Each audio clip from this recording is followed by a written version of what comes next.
La France défaite et occupée de 1940 à 1944 constitue le quatrième chapitre d'histoire de la classe de troisième.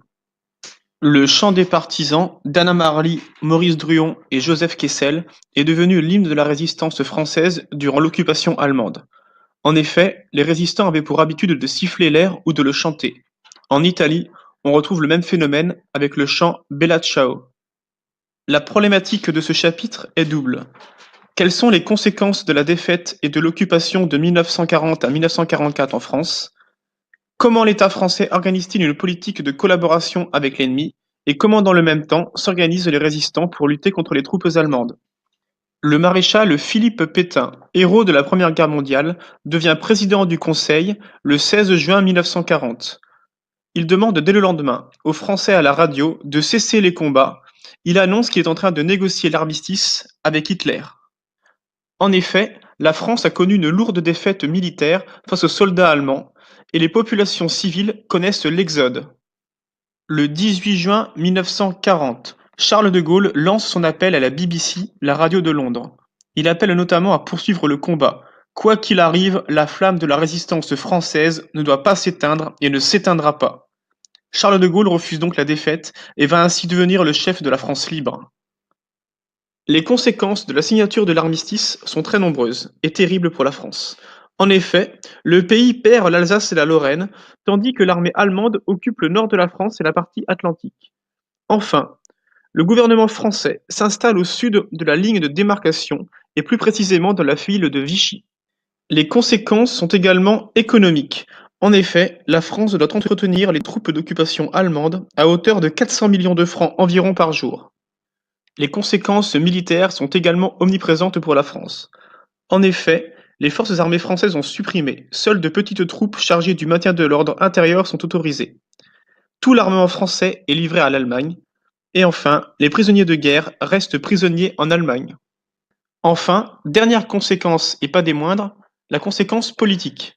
En effet, le 10 juillet 1940, l'Assemblée nationale vote les pleins pouvoirs au maréchal Pétain. C'est la création d'un nouveau régime autoritaire où Pétain dispose de tous les pouvoirs, l'État français. Un culte de la personnalité se met alors en place à l'égard du maréchal Philippe Pétain. Une des premières mesures du régime de Vichy est l'arrestation d'hommes politiques de la Troisième République jugés responsables de la défaite, comme notamment l'ancien président du Conseil, Léon Blum. Pour cela, ils veulent restaurer en France les valeurs traditionnelles, comme le montre la devise Travail, famille, cette affiche de propagande. Cette idéologie qui comprend donc les affiches, la radio ou bien encore la presse.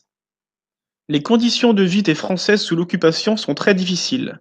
Les civils sont victimes de bombardements alliés qui visent des installations militaires allemandes. Les Français souffrent de pénuries, aliments, électricité, ce qui oblige à la mise en place de tickets de rationnement.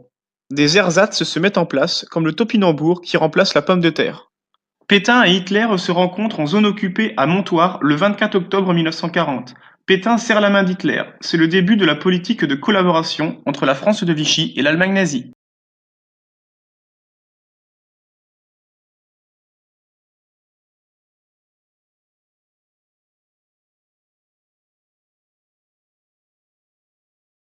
Enfin, la collaboration est militaire et policière.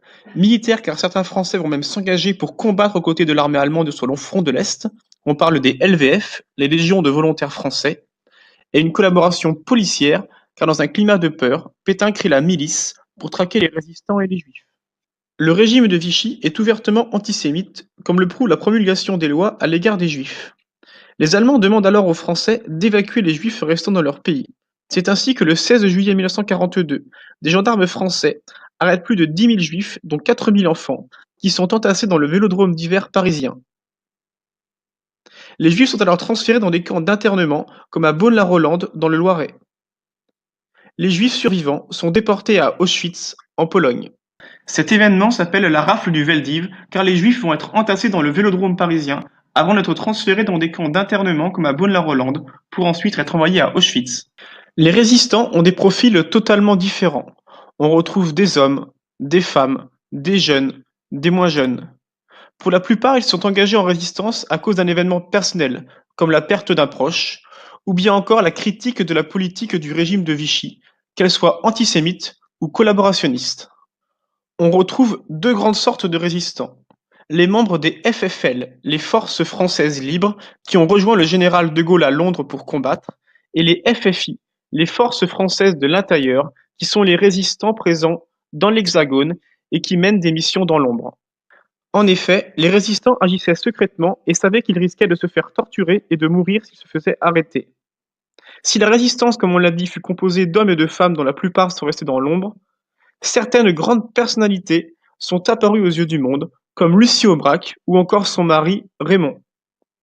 Les actions de la résistance étaient très diverses et très variées. Elles pouvaient être armées, comme le sabotage de trains ou l'assassinat de nazis, mais également non armées, comme le transport de tracts, ou bien encore tout simplement la désobéissance civile. Jean Moulin est une grande figure de la résistance. Il est chargé de diriger le CNR, le Conseil national de la résistance, où sont rassemblés les mouvements de résistance, les partis politiques et les syndicats. C'est également lui qui unifie les différents réseaux de résistance.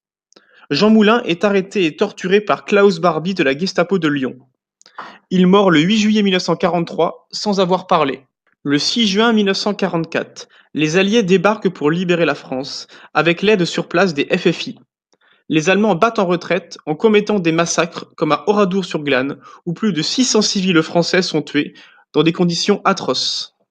À la libération de Paris, De Gaulle est acclamé et prononce son célèbre discours « Paris brisé, Paris outragé, Paris martyrisé, mais Paris libéré ». Pour le général de Gaulle, la République française n'a jamais disparu, puisqu'elle est incarnée par la France libre. Après la guerre, le maréchal Pétain est condamné à mort en août 1945 pour trahison. Le général de Gaulle va transformer alors la sentence en détention à vie. En ce qui concerne le génocide des Juifs, il faut attendre 1995 pour que le président de la République, Jacques Chirac, reconnaisse la responsabilité de l'État français dans la déportation et dans l'extermination des Juifs durant la Seconde Guerre mondiale.